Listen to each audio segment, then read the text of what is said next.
At home, the PIC Commission of Inquiry has concluded its public hearings today.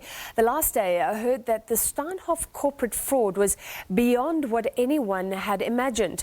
Jayendra Naidu of Lancaster Group was the last man standing. He told the Commission the PIC investment was one of the largest that was into Steinhoff.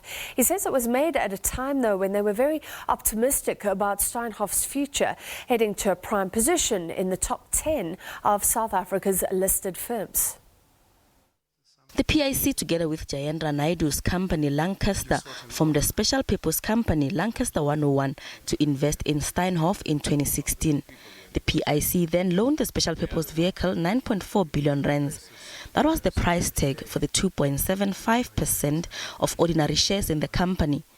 These were ordinary shares, but through the investment, the PIC hoped that Lancaster 101 and Naidu as a director would be able to have a voice in the company.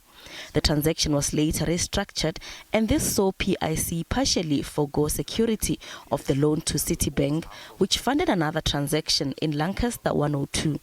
Lancaster 102 is another special purpose vehicle established to invest in Steinhoff Africa Retail. This was as Steinhoff was merging its Africa operations and Shoprite to create Steinhoff Africa Retail, or STAR. The Steinhoff shares collapsed after the accounting irregularities scandal that saw CEO Marcus Just resign. The collapse of Steinhoff shares resulted in significant losses for investors, including Lancaster 101. Lancaster 101 has instituted legal action against Steinhoff for the recovery of the investment it made in 2016. In hindsight, with the effect of the what is now widely understood to be the biggest corporate fraud in South African history, PIC sacrificed something which at the time did not look material. To protect against the downside looked like a lesser objective compared to getting more of the upside. But in hindsight, if we had an ability to see into the fraud, then we would have valued the protection more highly, and the PIC would have valued the protection more highly.